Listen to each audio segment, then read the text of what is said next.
Hi guys, I'm finally back to YouTube right now because I've been busy for the last few months moving around cities and stuff, trying to find a place to actually settle down. And yeah, I've also tried to plan out a few video ideas for this channel and also created a podcast for my personal beliefs that's on Spotify and BitCloud right now. And I'll drop a link down below and you guys can check it out. This is Edward Talks, basically Edward talking. And yeah, and I feel like people in the 20s are generally not talking about finances enough, and we tend to not talk about finances to people we know and all that. We tend to keep it to ourselves. I created this channel to talk about personal finance and its tips and tricks that I use in my financial life. So I'm 23 this year. I've been financially independent for the last 2-3 years. And yeah, these are some of the tips and tricks that I've been using for my financial system. Okay, I do sound like a robot right now, but yeah, it's just a system that I'm used to and it gets me well throughout my financial life. So I'll be sharing it today.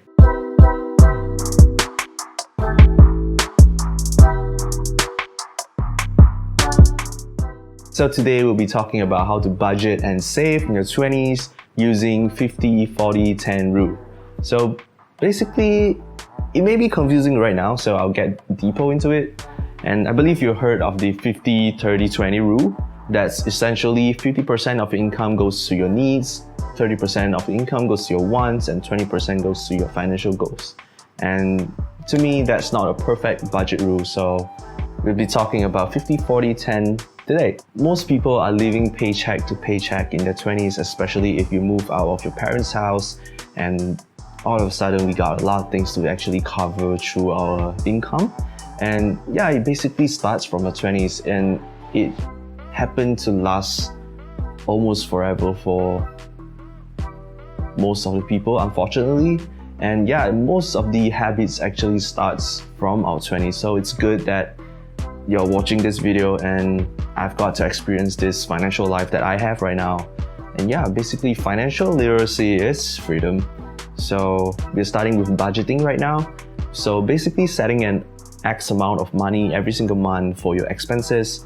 And the best way to do it, to start doing it, is to track your income and your expenses every single month. You can use apps like Mint or just using a Google Sheets that's possible to just track everything down. And there's actually a lot of apps out there that you can check out. There's something called the Money Manager on App Store and you can actually check that out. That's quite amazing. If you never made a budget, I would suggest actually looking back to the last 3 months, like the expenses and your income, to see what's there and what's not. And yeah, you try to apply the rule onto it and really just create a system out of it immediately. Alright, I personally think the 50-30-20 rule isn't enough for anyone to really retire freely and really be financially free in the next 5 to 10 years. So a way to plan out is actually using 50-40-10 rule.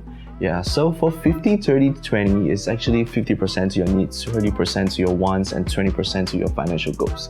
Basically, what I feel like is you're spending too much on your wants. Basically, 30% of your income goes to your wants. And to me, that's not much sacrifice into actually building your financial goal, your financial life. And that's not much of a sacrifice, and that's too easy to really reach your financial goal. So the rule that I'll be talking today is 50-40-10, that is more efficient towards reaching your goal, that is more focused on your financial goals. Yeah, so alright, I think let's get deeper into it. But please make sure that I'm not a licensed financial advisor. I'm just someone that talks about personal finance on YouTube. So yeah, let's get into it. Once you're sure about your income and expenses every single month through the app or the Google Sheets that you've created, we can now actually start applying it into the 50-40-10 rule.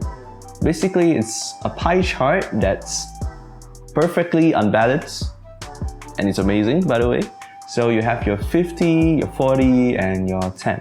50% of your income should be spent on your essentials or your needs.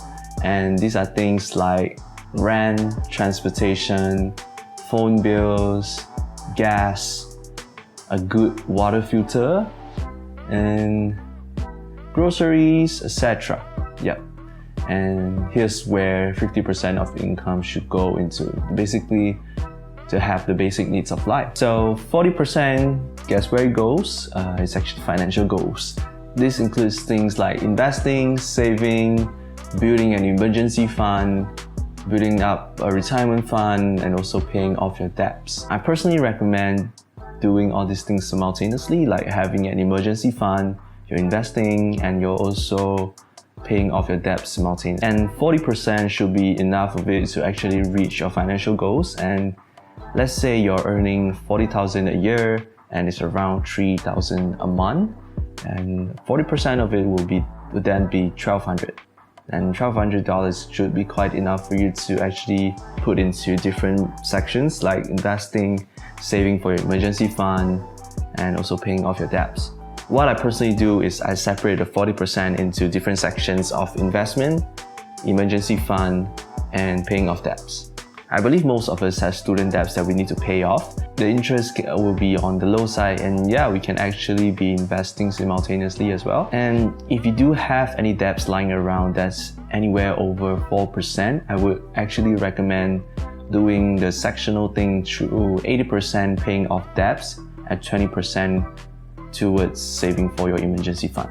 Because having debts is way worse than just investing. You do have the risk of losing money through investing, and paying off your debts is 100% ROI. It's gonna be cleared off after a certain amount of time, a certain amount of money. And yeah, it's different because the stock market pays around 7% on average. True paying off your debt is 100% ROI. I would really recommend paying off your debts that are higher than 4% first, and move towards investing once you're done with it. So you have student debts and not any debts that are higher than a 4% interest rate. You can actually do this thing, which is 3 sectional thing, which is investment, emergency fund, and paying off debts. What I do is 60% goes to investing, 20% goes to my emergency fund, and 20% goes to paying off my student debt. And that's basically what I do for my financial goal. It's a general idea of what can be done, but you have to make sure that it fits perfectly into your financial lifestyle and all that, because everyone's in different situations. We all have different kind of debts, different kind of investment strategies, and how much we need for our monthly expenses that's going into our emergency fund. And yeah, you have to read through everything, basically your income and expenses the last few months, to know what works well. This is one way to know the percentages needed for each sections and make sure that it fits perfectly for your financial lifestyle. So yeah, that's for 40%. You might be wondering, with this budget rule, do you still get to buy things that you like, enjoy things that you want to? Yeah, here's the 10% you can do it with. And with a $3,000 monthly income, you can only have $300 towards your wants, and you still be able to find things that will bring you joy and all that, like eating out with your friends, drinking out with your friends, just buying something for your hobby.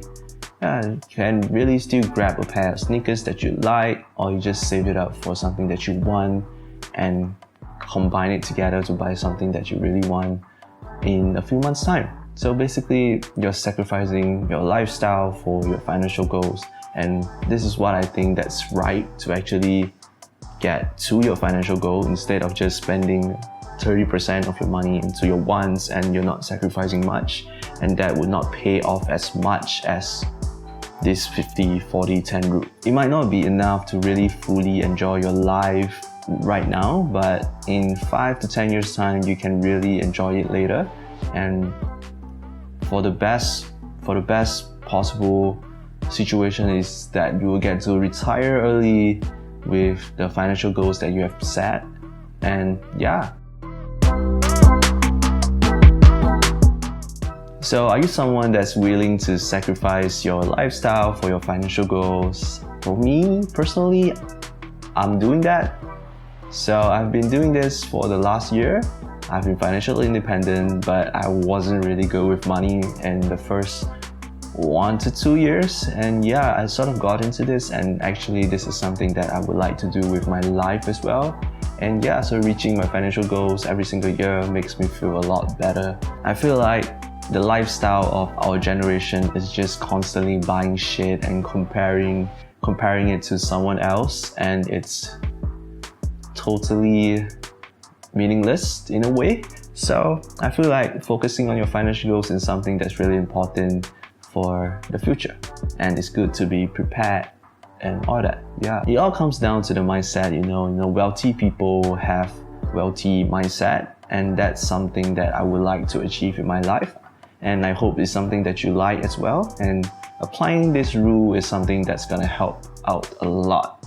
And I feel like the mindset is just a way of life. You think a certain way, it's something gonna work. It's different. Like the perspectives are different, and the mindset are different, and the results are completely different. That's for sure. So financial literacy is freedom.